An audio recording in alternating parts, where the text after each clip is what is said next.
à tous et bienvenue dans ce nouveau podcast de Radio PRD. Ici Insomnia et j'espère que vous êtes au pied que moi. Je ne sais pas ce que vous avez fait vous le week-end dernier, mais perso, entre deux bières à la couleur douteuse, Saint-Patrick oblige, merci nos amis irlandais de nous permettre de fêter notre alcoolisme, j'ai été au Salon du Livre de Paris. Alors faut dire qu'entre déambuler dans des allées pleines livres, etc., et montrer à tout le monde mon manque total d'endurance au salon du body fitness qui était en face, clairement mon choix était vite fait. Donc je vais pas vous déclencher une crise de jalousie en vous parlant de l'énorme pile de livres que j'ai ramené du salon. Je vais pas non plus me vanter des super auteurs que j'ai pu rencontrer en dédicace ou des conférences géniales auxquelles j'ai assisté sans savoir que Tomate était derrière moi. Non, on va garder la ligne PRD et surtout la ligne l'écriture qui est notre passion commune au final, parce que un RP, ça implique d'écrire, ça implique de s'impliquer émotionnellement dans un personnage avec un partenaire ou plusieurs, parce qu'on sait que plus on est de faux, plus on rit, ou sur un ou plusieurs forums.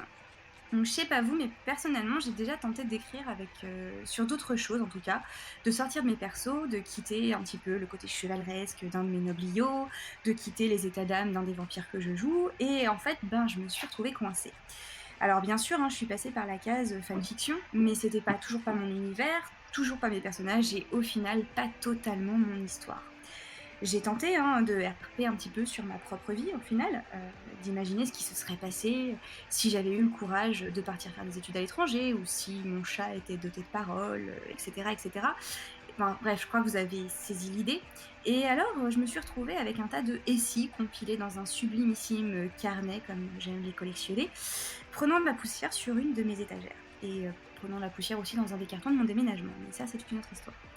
Et comme je n'ai ni le talent ni la vocation d'être auteur professionnel, encore moins le temps ou la motivation pour me lancer dans un roman de 300 pages, de 12 tomes, type Game of je me suis un peu retrouvée coincée avec ces magnifiques carnets qui prennent la poussière.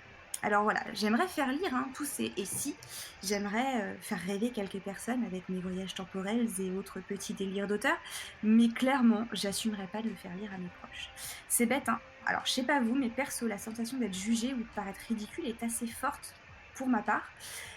Voilà, mes parents, mes amis savent que je RP, mais ils n'ont jamais eu l'occasion de me lire, et même s'ils en avaient vraiment, vraiment très envie. Alors, c'est quoi le lien entre tout ce que je vous raconte, parce que je raconte un peu ma life, mais c'est une rencontre que j'ai faite sur le salon du livre de Paris, qui est la maison d'édition Short Edition. Alors loin de moi l'envie du tout de faire du placement de produits, c'est pas le cas. Mais Short Edition, en gros, il se présente comme un propulseur d'histoires courtes. En gros, vous pouvez y déposer vos histoires avec soit la possibilité de les mettre un peu en privé, donc vous donnez le lien vers votre profil où vos histoires sont disponibles, et vous pouvez les modifier, les supprimer un peu à volonté. Et surtout, en fait, la maison d'édition n'a aucun pouvoir d'exploitation dessus.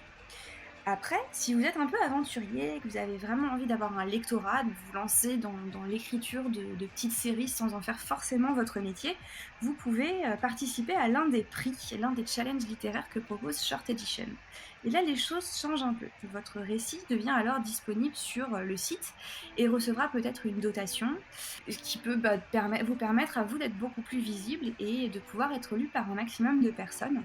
Donc en choisissant Short Edition, en fait, comme éditeur, dans un sens en cédant les droits, mais vous gardez quand même la propriété intellectuelle de votre récit, vous pouvez vous retrouver dans un distributeur d'histoires courtes.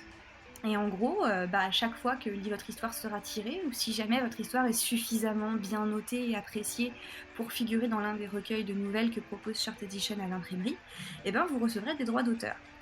Alors en soi, les distributeurs d'histoires courtes, qu'est-ce que c'est ? En fait, c'est tout simplement, c'est des distributeurs comme quand vous allez à la CAF ou je sais pas trop où, à la CPAM, vous tirez un numéro, c'est exactement pareil, sauf que le papier est nettement plus grand. Il y en a partout en France, bien évidemment il y en a beaucoup à Paris et en région parisienne, mais vous pouvez vraiment en trouver partout.